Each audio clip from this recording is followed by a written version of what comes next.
série Riscos Climáticos e Saúde do programa Eu, Nós e Nosso Meio Ambiente WebDoc, recebe neste 8º episódio a bióloga Gabriela Farias Asmus, que é mestre em Ecologia e doutora em Ambiente e Sociedade e pós-doutora na área de Adaptações em Saúde no contexto de mudanças climáticas. A pesquisadora é professora adjunta da Universidade Federal do ABC nas temáticas de saúde ambiental, questões ambientais globais e avaliação de impacto ambiental e determinantes socioambientais da saúde e equidade.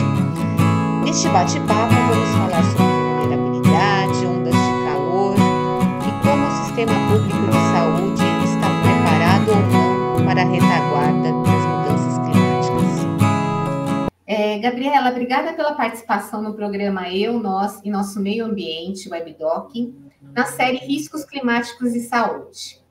Você que trabalha, com essa questão das mudanças climáticas, a saúde ambiental, eu gostaria que você nos explicasse de uma forma, fácil para compreensão, o que é que acontece nessa relação hoje das mudanças climáticas, da emergência climática, com a qualidade de vida, com a saúde da gente. Vamos lá, então. Boa tarde, Sucena. Obrigada pelo convite. Eu acho que eu vou começar a responder sua pergunta de uma forma, talvez, anterior a isso. Eu acho que primeiro eu vou lembrar o que a gente está chamando de mudança no clima, para depois a gente começar a pontuar qual que é o problema disso na saúde. Então, quando a gente fala mudança do clima, a gente está falando primeiro desse aumento da temperatura média global, que se intensificou muito a partir da década de 70 e está muito associada, principalmente associada a esse lançamento dos gases de efeito estufa na atmosfera. E aí, a gente está falando também de um mundo e um Brasil mais quente, e a expectativa falando de uma abrangência planetária, de um aumento de 6 graus de temperatura, de até 6 graus de temperatura, dependendo do modelo que a gente usa para explicar o clima futuro. Então, até 2100, a gente vai ter um planeta mais quente. E se a gente for pensar aqui na nossa região metropolitana de São Paulo, a gente pode pensar em 1 grau mais quente. Então, quando a gente está falando de mudança climática, a gente está percebendo esse aumento na temperatura média global, que traz o desconforto térmico, e a gente está percebendo também aumento no nível do mar, associado a esse de gelo, principalmente ali do Ártico. Então, a gente pode ter entre 80 e 1,5 metro de aumento do nível do mar. Então, isso também vai repercutir na saúde humana, das coletividades. E quando a gente fala de mudanças climáticas, a gente também fala nesse aumento dos eventos extremos. Então, os eventos extremos que podem ser extremos de precipitação, aumento nas chuvas, os extremos de precipitação, e também pode ser aumento nas ondas de calor.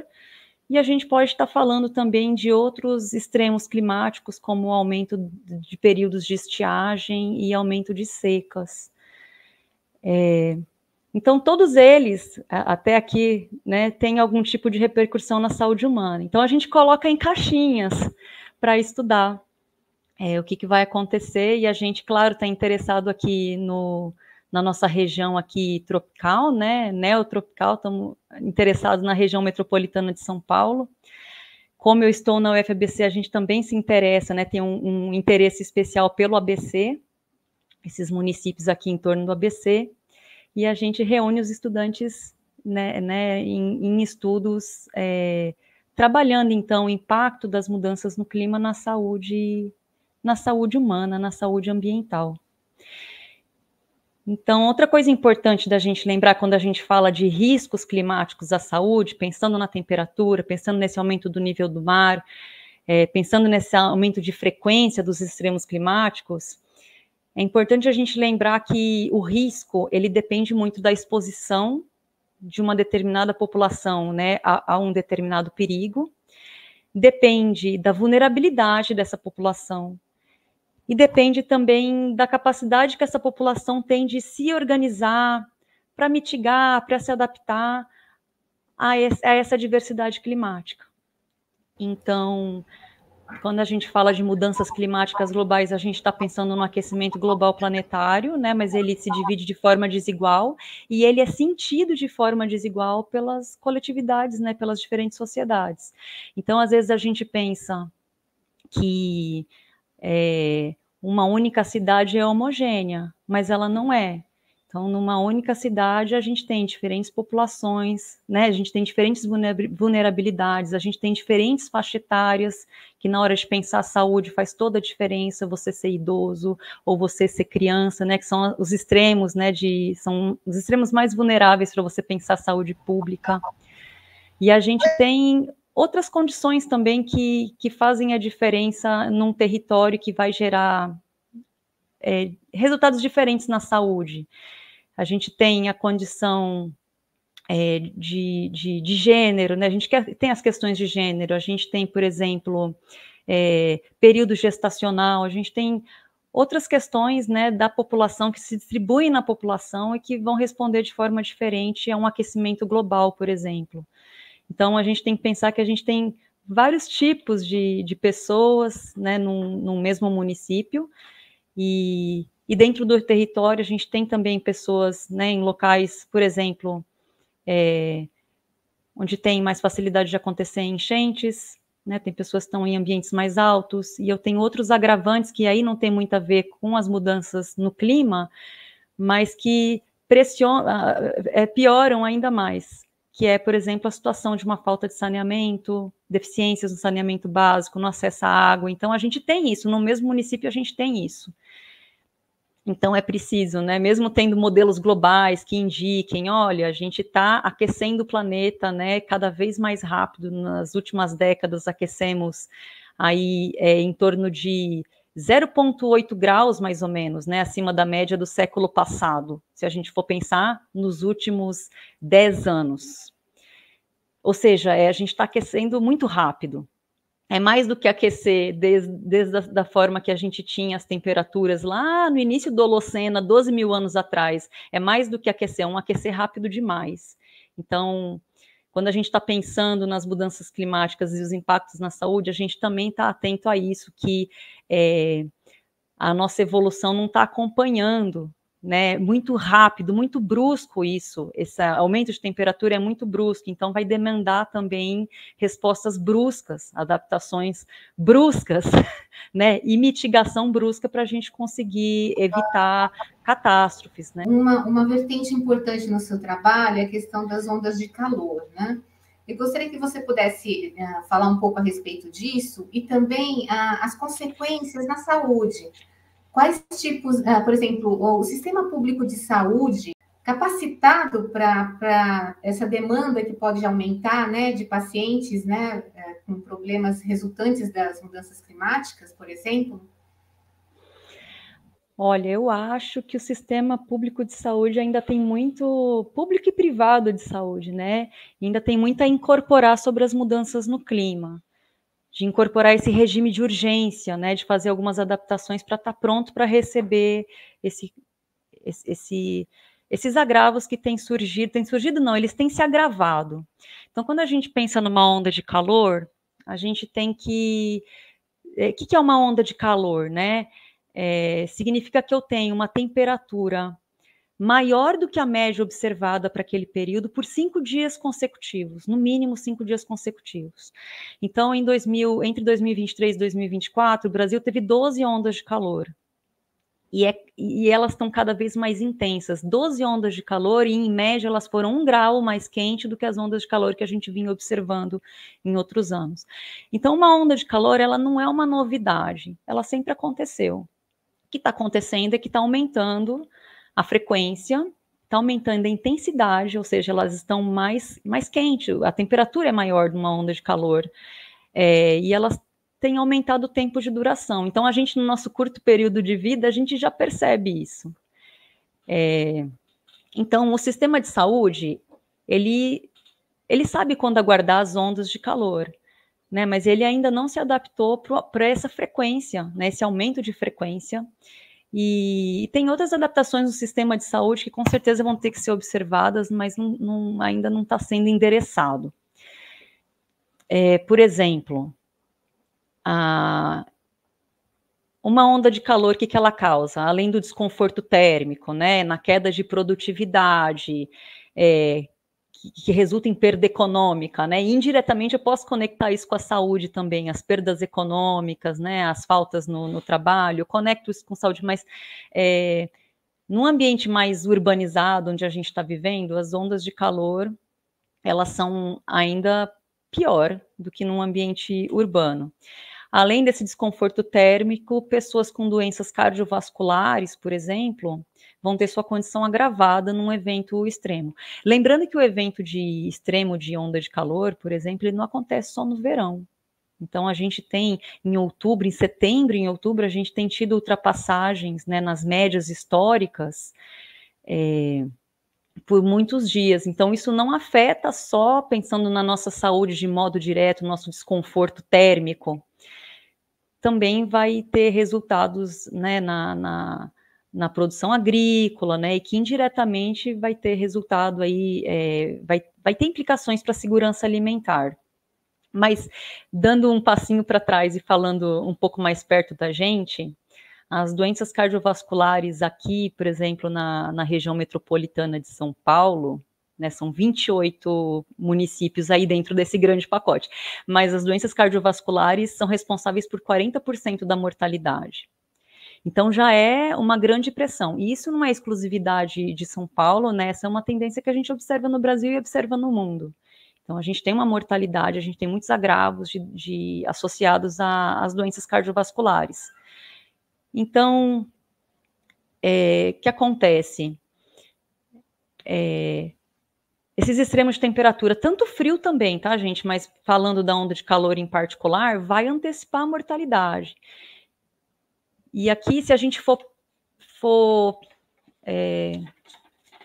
pensar quais são as principais, né, as principais doenças cardiovasculares que a gente tem, e que causam mortalidade, a gente vai estar falando de infarto agudo, de miocárdio, de insuficiência cardíaca e de os acidentes vasculares, né, hemorrágicos ou isquêmicos, os AVCs.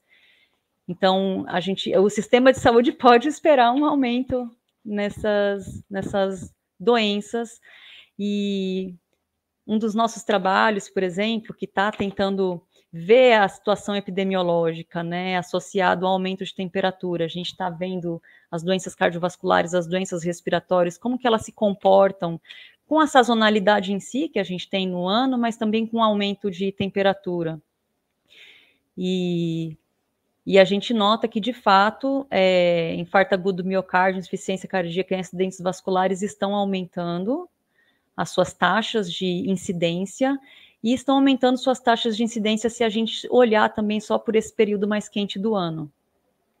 De novo, quando as pessoas morrem, né, a gente nota a mortalidade maior no inverno, né, isso é fato, tanto para doenças respiratórias como para as cardiovasculares.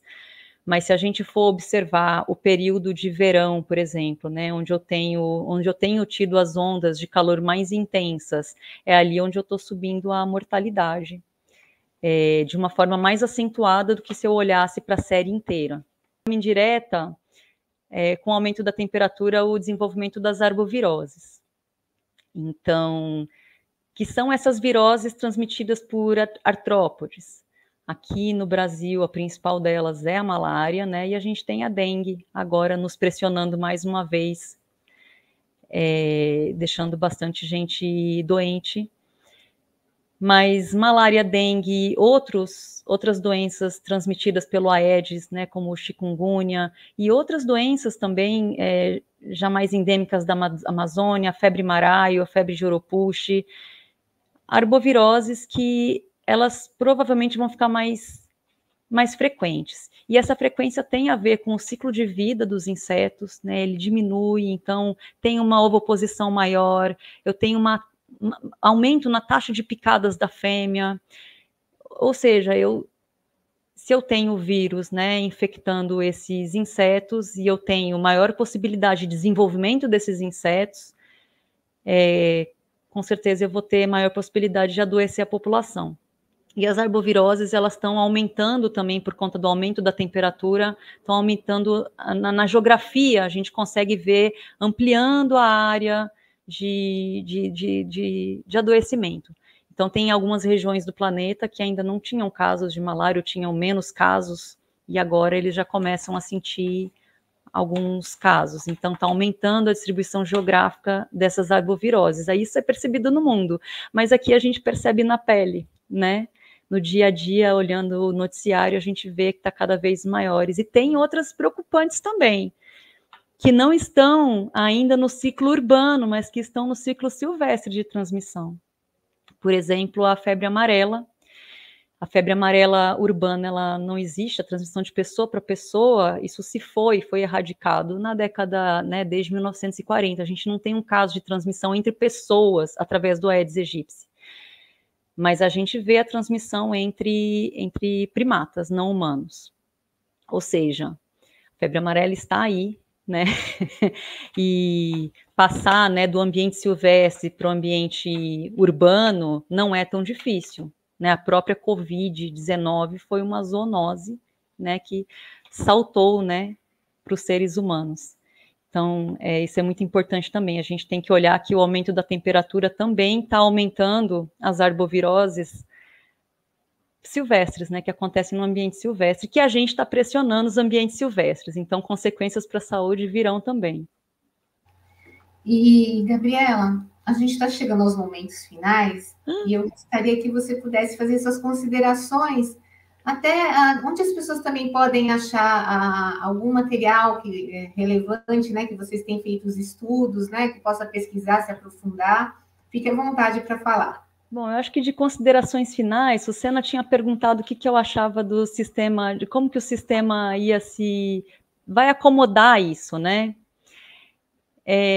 Eu queria deixar, acho que de apelo de considerações finais, que apesar da gente não ter ainda modelos regionalizados, a gente não saber estatisticamente qual vai ser a projeção de aumento de dengue, de malária, né, para o ABC, para a região metropolitana de São Paulo, ou para o Brasil, às vezes a gente não tem números estatísticos, as evidências que a gente vê já do próprio relatório do IPCC, que é um relatório, né, que compila várias publicações relevantes internacionais sobre o tema e fala sobre a saúde humana no contexto de mudanças climáticas também, em um dos seus capítulos. A gente já tem evidências o suficiente para entender que precisamos de ação, a gente precisa começar as ações de mitigação, de adaptação. Então, como que a gente faz, né? Não é que na saúde, na promoção de saúde, a gente não está pensando só em apagar o incêndio, né, em tratar a doença, a gente quer evitar que os doentes cheguem aos consultórios, né? Então, para isso acontecer, a gente acaba tendo que pensar em outras políticas que parece que não tem nada a ver com saúde, mas políticas, por exemplo, para redução de emissão, que elas são urgentes. Então, se a gente não conseguir nesses acordos internacionais, né, onde a gente está tentando acordar de não ultrapassar 1 grau e meio, né, de não ultrapassar um limite do aceitável que desestabilizaria todo o sistema terrestre. Se a gente não conseguir frear as emissões, a gente vai ter problemas graves na saúde, mas se a gente conseguir reduzir as emissões, a gente também tem co-benefícios para a saúde pública. Então, a gente não precisa só olhar na saúde, a gente tem que olhar outros setores também que, se forem atendidos, a busca de outras matrizes energéticas, né, menos poluentes, eles também têm um benefício direto na saúde humana. Então, a gente não precisa olhar para o sistema de saúde per se, por exemplo, de aumentar a refrigeração, de aumentar o número de leitos. A gente tem sim que se preparar, como já se prepara o sistema de saúde para outros problemas, até associados ao clima, mas que a gente não mencionou aqui, associados a desastres de enchentes, por exemplo, né, inundações. Então, o sistema de saúde ele já está preparado, mas precisa mais. E não é só apagar o incêndio, acho que esse é o principal recado que eu queria deixar. A saúde ela tem que estar acoplada a várias outras políticas de outros setores e que vão ajudar no resultado final, né, que é o bem-estar da população. E aí vocês nos encontram no laboratório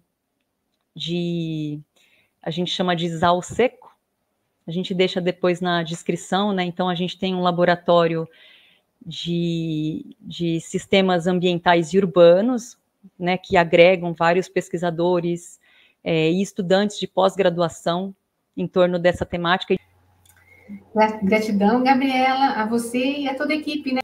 Obrigada, Susana.